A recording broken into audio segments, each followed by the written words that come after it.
भगवान राम का जन्म लाखों वर्ष पहले हुआ था या 5114 ईसा पूर्व, जानिए। लेकिन उससे पहले अगर आपने हमारे YouTube चैनल को सब्सक्राइब नहीं किया है तो चैनल को सब्सक्राइब करना, बेल आइकन दबाना ना भूलें। रहस्य युग की धारणा हमें पुराण और ज्योतिष में 3 तरह से मिलती है। पहली वह जिसमें एक युग लाखों वर्ष का होता है, और दूसरी वह जिसमें एक युग 5 वर्ष का होता है, और तीसरी वह जिसमें एक युग 1250 वर्ष का है। हम तीनों के मान से श्रीराम के जन्म को समझने के बाद आधुनिक युग में हुए शोध को समझते हैं। पहली लाखों वर्ष के एक युग की धारणा। पुराणों के अनुसार प्रभु श्रीराम का जन्म त्रेता युग और द्वापर युग के संधिकाल में हुआ था। सतयुग लगभग 17,28,000 वर्ष, त्रेता युग 12,96,000 वर्ष, द्वापर युग 8,64,000 वर्ष और कलयुग 4,32,000 वर्ष का बताया गया है। कलयुग का प्रारंभ 302 ईसा पूर्व से हुआ था। इसका मतलब 302 फल 2019, 5 से क्या हुआ 21 वर्ष कलयुग के बीत चुके हैं। उपरोक्त मान से अनुमानित रूप से भगवान श्रीराम का जन्म द्वापर के 68,66,000 प्लस कलयुग के 500 से कुछ 21 वर्ष 8,88,101 वर्ष अर्थात 8,59,121 वर्ष हो गए हैं प्रभु श्रीराम को हुए।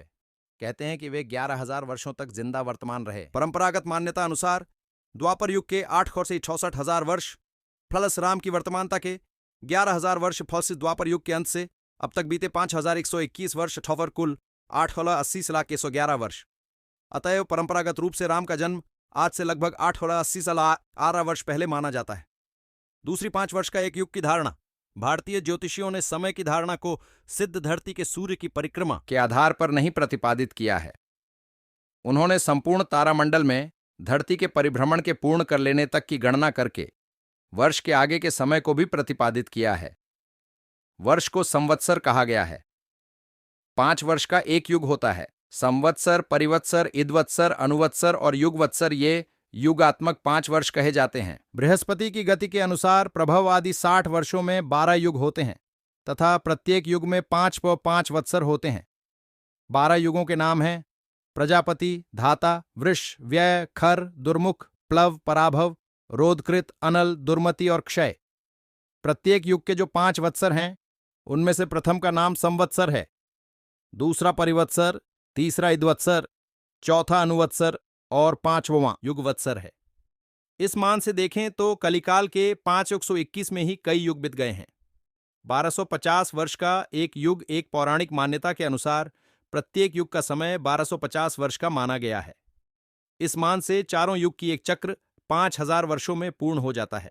यदि इस मान से देखें तो द्वापर और कलयुग के 2500 वर्ष बीत चुके हैं। मतलब यह कि 300 वर्ष पूर्व श्रीराम हुए थे क्या?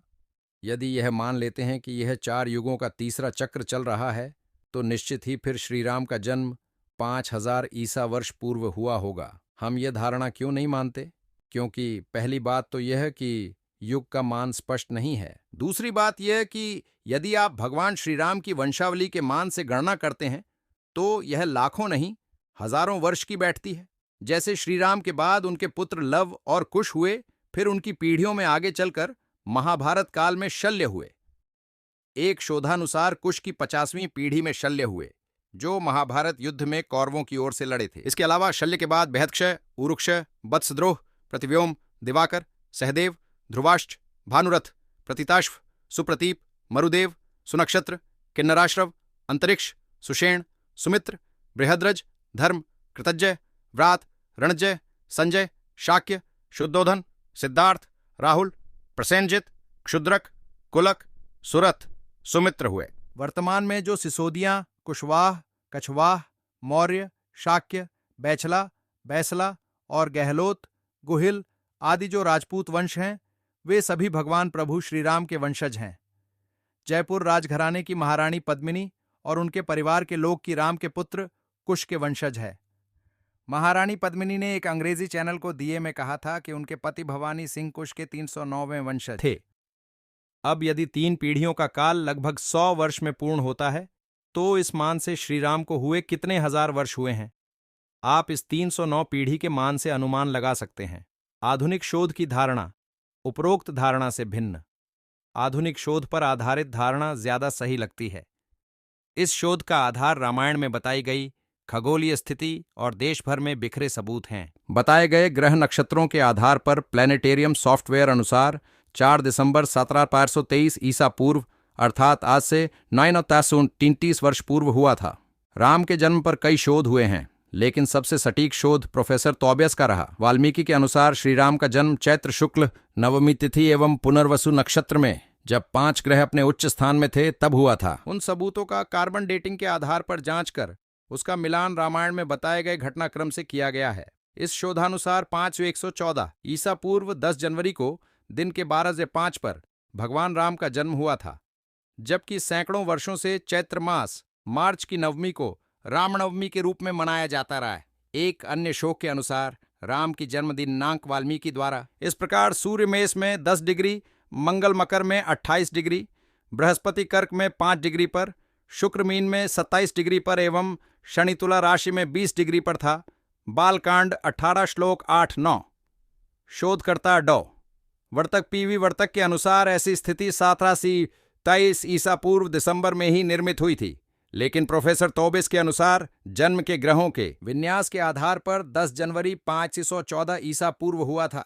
उनके अनुसार ऐसी आकाशीय स्थिति तब भी बनी थी। तब 12:25 पर आकाश में ऐसा ही दृश्य था जो कि वाल्मीकि रामायण में वर्णित है।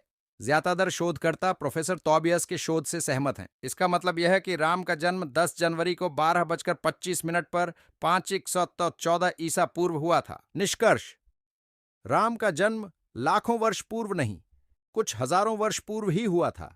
हमें इस दिशा में शोध और विचार करने की जरूर है। राम एक ऐतिहासिक व्यक्ति हैं और उन पर विरोधाभास पैदा करना उचित नहीं होगा। जरूरत है कि पुराण और अन्य ग्रंथों की बातों को छोड़कर वाल्मीकि रामायण में जो लिखा है उसे सत्य माना जाए, क्योंकि महर्षि वाल्मीकि ने ही भगवान राम और उनके काल के बारे में उचित वर्णन किया है। संदर्भ: वैदिक युग एवं रामायण काल की ऐतिहासिकता, सरोज बाला, अशोक भटनाकर, कुलभूषण मिश्र। अगर आपको वीडियो पसंद आए तो हमारे भक्त और भगवान यूट्यूब चैनल को सब्सक्राइब करें और पास में बेल आइकन दबाना न भूलें। वीडियो सुनने या देखने के लिए धन्यवाद।